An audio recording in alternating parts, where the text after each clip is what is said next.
Good morning, good afternoon, good evening, wherever you're hearing me from. Today it's the 12th of May 2024. It's a Sunday. We thank God by His grace and mercy. He has preserved us to see another wonderful and glorious week. Today I'm going to talk about a topic that says here and after, here and after. And our Bible passage for today is the book of Acts, chapter 9, verse 36 to 42. The book of Acts, chapter 9, verses 36 to 42. And 2 Timothy, chapter 1, verse 5. 2 Timothy, chapter 1, verse 5. I'm not going to read the book of Acts. I'm just going to summarize the story, and I'll be reading the book of 2 Timothy, chapter 1, verse 5.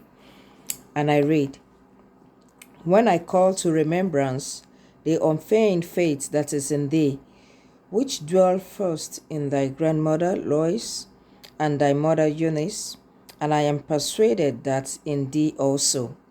I read again, 2 Timothy chapter 1, verse 5. "When I call to remembrance the unfeigned faith that is in thee, which dwelt first in thy grandmother Lois and thy mother Eunice, and I am persuaded that in thee also." And the book of Acts chapter 5 verses 36 to 42 is talking about Dorcas. I'm sure most of us know the story of Dorcas. She lives in the city of Joppa, and she was sick and she died from the sickness. And when she died, the people, they cried and everything, and they laid her in an upper room there, and Apostle Peter was in another city, Lydia, that was very close by. They sent two people to go get him. And when he came, they were showing him all the things. The widows came, they showed him the coats, people were showing him all those things, and they were crying because they were like, no, we can't allow this woman to go. She's so good. She's too good. She takes care of us. She's nice to everybody in the city. Everybody knows her and everything like that. And we know how Paul went in, asked everybody to leave, and he prayed, and she came back to life through. So, and what we're talking about here is here and after. That means, what will people say about you when you are here and when you are gone? What is your character here? How do you behave to people? How do you treat people? It can either be positive and it can either be negative. When you are gone, when God calls you home and everything, will people say anything good about you? Even while you are still alive? Like Dorcas, people refuse to let, because she was so good to them. The widows, they all know that they benefited a lot from her. I'm sure it's not only the widows, even the less privileged, maybe the people that are not widows but they don't have anything. She was there for everybody. And so they did not give up. So even after her death, when she died, they were still saying good things about her. And they were bringing all the evidence. And we're looking at the story of Timothy again. This is Paul talking to Timothy. He's telling Timothy that he knows that faith, he has it because it was in his grandmother Lois, in his mother Eunice, and he believes that it is also in him. That is 3 generations. It is the 3rd generation from that. So even whatever seed you are planting, whatever it is you are doing, is it something that will be generational, that even when you are gone, people will see it in your children, in your grandchildren? They will be, when they look at you, they'll be like, yes, your grandmother was like that. Your grandmother she was so giving. She's always going to the orphanage, and I can see the trait of your grandmother in you. Because that is exactly what Apostle Paul was telling Timothy there, because it's something that was in his grandmother Lois, in his mother Eunice, and he said, I believe it's in you also. That faith, that means they could see Christ true and true in them. So that means their character, everything, they were not only believers, but in their character, in everything they were doing, you could see Christ in them. They were living Christ. So people saw them and they were seeing faith in them. So, I'm sure even in their community, there were so many things that they were doing too. That was good. They must have been, maybe praying for people. They check on people even if they don't have the money or they don't have the time to be making clothes and all that. Like Dorcas, they were doing things that people could see. For Paul to have mentioned it, it was something that not only Paul could see, but people in their community as well. So it's something that is generational and it is good. It's positive. So what are we?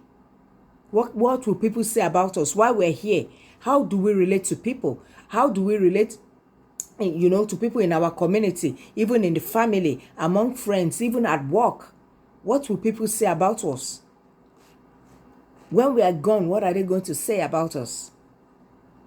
I know there's no need for us to pretend. Some of us, when we are out there, we are nice, we are this, we are that, but inside, we are something else.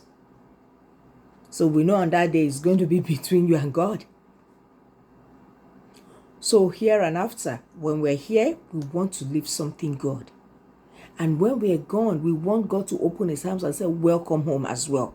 So whatever it is we are doing, we are not just doing it for eye service. And whatever it is we are doing, we want to do that even our children, our grandchildren, it's something that they too, we want them to have positive. We want them to carry on. Just like Timothy. And we want, when people even see our children out there, when they see our grandchildren, when they, even people that have lived with us, when they see them, they, okay, yes, I know you've been, you are the son or you are the daughter of this. They can tell because of our character, even at our place of work. What will people say about us? What can our colleagues say about us? What can our neighbors say about us? Even in church, what will people say about you? What is your character? Do we have the fruit of the Spirit? Are we showing love? Are we showing care to people? Or we just pick our friends, we pick the ones we want to be nice to, even in church? You show everybody love.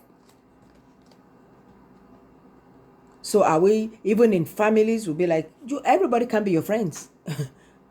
But the Bible says you love everybody. You don't have to hate anybody. Everybody won't love you as well, but that doesn't mean that you should hate them. That doesn't mean that you should be mean or should be cruel to anybody. So what will people say about you while you are here? What are you doing? What impact do you have in the life of people around you? What positive impact? Or is it a negative one? That the moment people hear your voice, they start running helter-skelter? Or they hear, oh, she's got, I don't want to see her, I don't want to see him. Because of your character. Because of the way you behave, because of the way you relate to people. So we should be very careful of how we relate, of how we treat people, even our children, how we treat them, your spouse, how you treat them. You have to be very careful. Because we want to leave good records here. And at the same time, we want good record. As we are doing it here, we want it in heaven too. We want it to be recorded for us too. So are we going to be like Dorcas? Are we going to be like Lois and Eunice? Because they had good records. That was why Paul was, telling Timothy, said, your grandmother was like this, your mother was like this, and I know you are going to be like this too, because he could see the trait in him already. So what are we even laying for our children? Or are we busy gossiping about people and our children will be there talking about people? That's what you're telling them to do. That's how you're training them. That's what you are living for your children. Talking bad about people. Or stealing. And your children are there and you say it doesn't matter. It doesn't mean, oh, it's just 1 minute, it's just a pen. As long as it doesn't belong to you, that's stealing. Or do we help people? When we have the opportunity to help, do we do it? Or we just feel like, oh, I don't want to do it, let someone else do it. When God has given you that chance to do it there and then. I hope this message will help us to think of what we are doing right now. So whatever it is that we're doing that doesn't glorify God, the Lord will help us, that we will have a changed heart, that whatever it is that we do, it will glorify us and it will be a positive influence to people in and around us and to our children as well, to our loved ones. And the Lord will help us that we'll be able to love genuinely and love unconditionally, and not picking who we want to love or who we want to be friends with. I hope this message has reached you well. I hope this message reached you well, and it will be able to help us to know and understand the importance of having a positive report here and after. Do have a blessed and glorious week.